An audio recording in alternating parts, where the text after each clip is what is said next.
Welcome back. You're listening to the Cindy Laverty Show. Thanks for joining me today. If you're just tuning in, my guest is Carrie Tepedino, and we are talking about health, wellness, and how healthy is the new sexy. Carrie, thanks so much for being here today.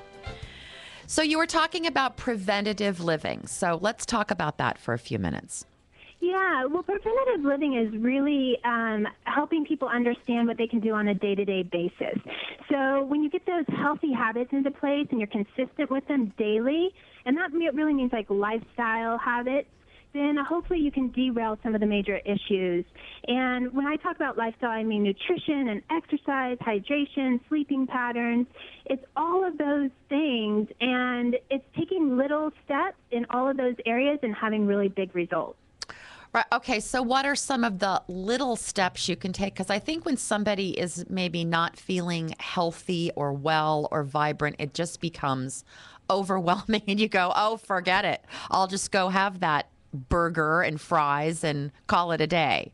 So what are some things you can just do along that just are tiny little things to start? Right. Perfect. Great question. Well, one thing that I suggest is, getting certain rituals in place, and I call them AM, PM rituals, so morning and evening rituals. Yep. And really being consistent with them. For example, when you get up in the morning, take 10 minutes to just be quiet, meditate, or if you meditate or pray, or just close your eyes and connect with yourself and really map out your day in your head and connect and just fall into your breath. And then make sure you drink a nice full glass of filtered water. This is going to help flush your system out. It's a great way to start the day. And get out there and do like 30, 35 minutes of a brisk walk. You don't need to be setting these huge, huge goals for yourself that you get overwhelmed and do nothing. Right. But small, like even starting with that morning ritual. And for an example, for a very basic evening ritual, make sure you shut off your computer, your cell phone at 8 p.m. or whatever time you set. Spend some time with your loved ones. Spend some time reading quietly. Prepare for sleep and set a sleeping time for yourself. 10 o'clock is when I like to go to bed. It's good to get 6 to 8 hours of good sleep, which is going to be detrimental to your health. And be very consistent with that. And that's just two very simple, basic rituals, AM and PM rituals. And once you get those under your belt, then you can start adding on a little bit more. Right. Well, one of the things that you talk about, and I want to encourage people to go to your website, which is Kerry, Kerry, Tepedino, TEPEDINO.com. She has this fantastic blog that she does, and there's always, new updates. How often do you blog, Carrie? A lot. I do. Please, everybody become part of my tribe, become part of my community. I do these free tips. They go out every Wednesday, and they're little video blogs. They go out every Wednesday, Thursday.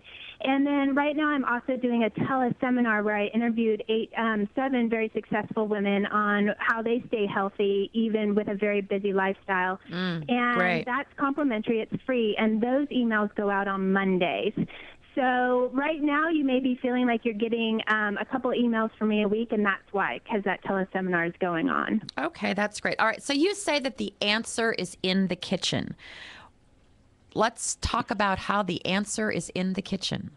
Okay, great. Well, yeah, there's a section on my website called Your Kitchen, Your Pharmacy. And really, and it's true. Like what you put in your body is what you become. And there's ancient health systems such as Ayurveda from India and even the Chinese medical system. They've been using food for medicinal purposes for centuries, and it just makes so much sense. And nowadays, the problem with nowadays is that people eat so much processed food. Right. And I was doing research on this just the other day for the blog that went out called The Truth About Sugar, which just went out this Wednesday. And Cindy, you're going to trip out. We eat about 140 pounds of white sugar and white flour a year per person. Wow. I know. I was amazed. And it's because it's hidden. It's hidden in processed foods, and it's hidden behind names that we don't recognize. Right. And so it's really educating yourself on what you're really putting into your body and then focusing on natural, seasonal foods and really getting into the kitchen and having fun and exploring and getting creative and making meals again. Don't just go to fast food and don't just buy all the processed food, but actually start from scratch. And it doesn't have to be difficult. Well, one of the things that I hear a lot, Carrie, is that, people will say it's so, because I know that you shop the perimeter of the grocery store. You don't go down those middle aisles unless you absolutely have to. But one of the things I hear people say is it's so expensive to eat healthy food. We gotta debunk this right now. Paul's nodding his head yes in there. I'm nodding my head yes too, Paul. Let's debunk the myth right now. Bottom line is, if you get sick, it's going to be a lot more expensive than buying fresh food. Right. And there are some great tactics. You can definitely eat seasonally. When you do this, when you eat things that are seasonal, and even eating local to your perimeter where you live, near your community, then it isn't going to be that bad. And when I switched over to going organic, I definitely did comparisons financially. And for example, buying a thing of crackers, say it's $3 to $5 for crackers. Yeah. And how can crackers be so expensive? They never last 10 servings. Like, give me a break. But if you use that same amount of money and you buy a big bag of organic, like I think a 5-pound bag of organic carrots is $3.99 at the store where I go, and then you buy some hummus, it's like almost the same cost as that little bag or box of crackers, and you have a ton left over for many servings. So it's being reasonable. It's learning how to look for what you need. It's learning how to eat seasonally, buy seasonally, and also visit your local farmers market. Right. I do green juices every morning, and so I go through a lot of cucumbers. For example, I found a farmer. I visit him every Saturday at the farmer's market. He gives me 2 or 3 good organic cucumbers for $1. At the store, I get 1 cucumber, which is half the size, for $1. Right. So it's just being wise. Take the time to figure out what you really need, what you're going to use, what you're going to consume, and then find the best prices for that. Right. Okay. So I want to get into juicing because you and I were talking about this the other day, the importance of juicing. You have a little blog post.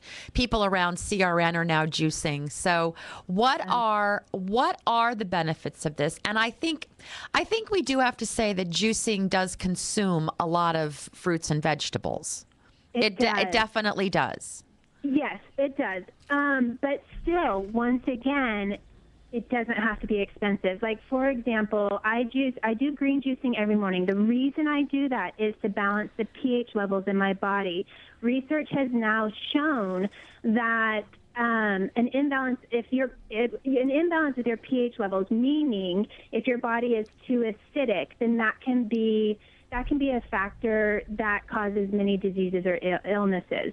There's a great book to read on this. It's called Crazy Sexy Cancer by Chris Carr, Carr. Crazy Sexy Cancer? Crazy Sexy Cancer. This young girl in her 30s got cancer on her liver. She got cancer spots. And she basically put herself back into remission through diet. And green juicing was one of the main factors of that because she learned to balance her pH levels through that. Carrie, let's talk about this on the other side of the break. I got to go. I'll be right back. Stay with us. You're listening to the Cindy Laverty Show.